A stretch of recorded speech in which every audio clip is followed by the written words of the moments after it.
Okay, so now that we created a health component, we set up our health. As you can see, we can see our health in the bottom corner. You can see 70 says here.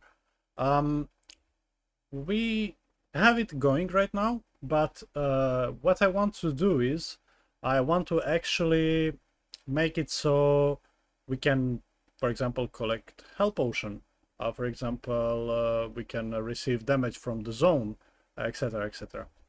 Okay, so first thing first, we're gonna create interface that's gonna allow us to be healable whenever we pick up something. So later in the game we can have multiple potions. Some potion can give 10 HP, some potion can give 30 HP. We're gonna go through it in the playlist, and we're gonna create a lot of different situations. You will see this playlist will be a little bit bigger, a couple more videos. I will also add ability for player to die, ability for player to pick up multiple potions, ability for player to have a overtime damage, etc., etc. So it will be very fun. Okay, first thing, to make this happen, we're gonna create an interface that's gonna help us communicate between the overlapping potion, for example, and our character. So we won't need to cast to our character. Everything will be very reusable.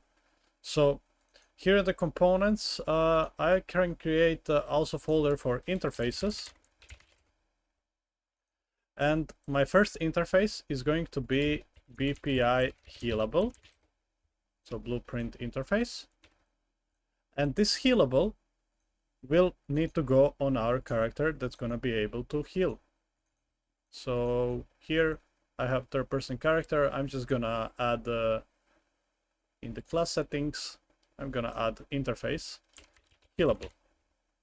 Like that. Compile. And now our player has a healable interface attached, but now we can see there is no interface giving us anything. So we need to go back to our interfaces, and let's open BPI healable. Here we can make a function that's gonna be called heal character, for example, and we're gonna have one input, and it's gonna be heal amount. So we can go and select it to be a float. And now we create a function, but as you can see, this is only read-only.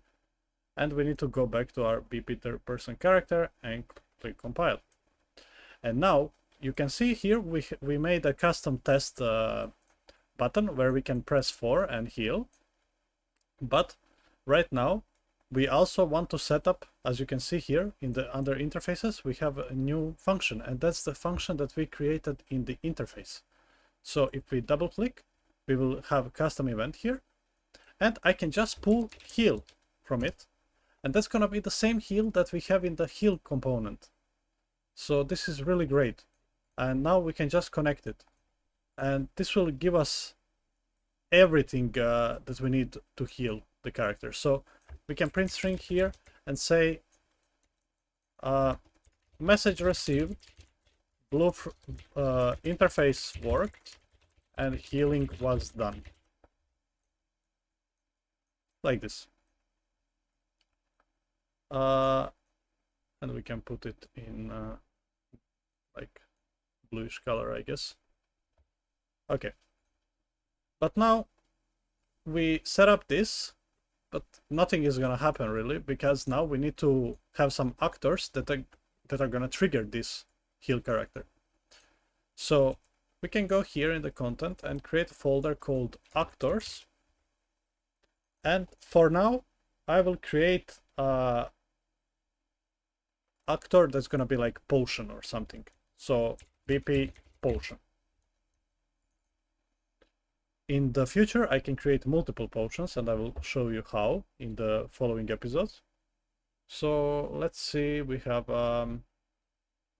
this potion, and we will also need to add in component. That's going to be box collision or sphere collision, whatever you really like. For the potion, maybe sphere collision is better. And I'm just going to add a sphere so I can see it on the map. So this will be my heal. Okay, so why we added this sphere collision and why we added this sphere?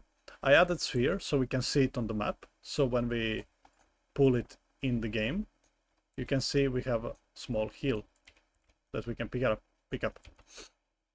And why we have a collision? Well, so we can interact with it, so we can overlap it. So if I go here on the sphere collision, I can right click, add event, and I can go add on component begin overlap.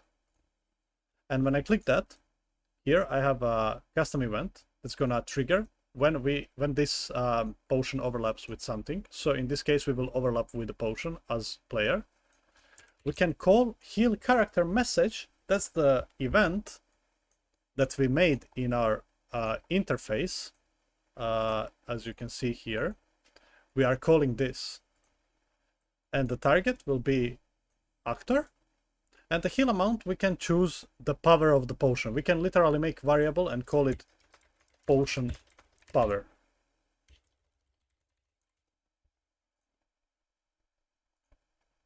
And let's put it to be 30.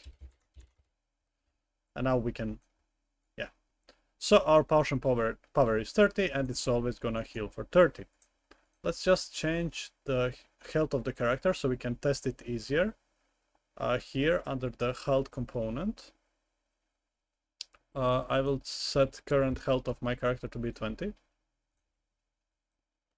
If I press 4, it still works because we have the old system where we will test if we can heal. But now if I pick this up, I will also get, you see, message received, interface worked and healing was done, but we can overlap multiple times. So I want this potion to disappear once it's overlapped. So destroy actor after everything in the BP potion. So now when I go here and I go over this sphere, it should disappear and it should heal me for 30. I should have 50 HP in the left bottom corner. So as you can see, message received, interface was called. And now if I want to create more things in the future, for example, I want to create another potion, I can do it very easily. For example, I can even do it now in a second, but there is better ways to do it. But I can just like duplicate it and give this potion power of 15. Or actually, what else I can do, this is one way you can do it, and it's very simple to understand because now we would have 2 potions, but let's delete that. What I want to do here is I can give this variable, this potion power, I can give it to be instance editable. And now, if I want to have more potions, I can hold Alt and left click. So this one will be potion power 10. This one will be potion power 20. And this one will be potion power 30. So let's go ahead and see how it looks like. So this first one, I should have 30. Yep. Now I should have 50. Yep. And now I should have 80 because it will heal me for 30. Yep. So as you can see, this way I can create so many different heal potions very easy. So yeah, I will actually cut this video in multiple pieces so it's easier to understand. And in the next episode, we're gonna talk about damage system and how we can implement it. But as you can see, it's gonna be very similar. We're gonna use blueprint interfaces and everything is gonna be scalable. So I hope you like this. If you liked it, drop a like and share.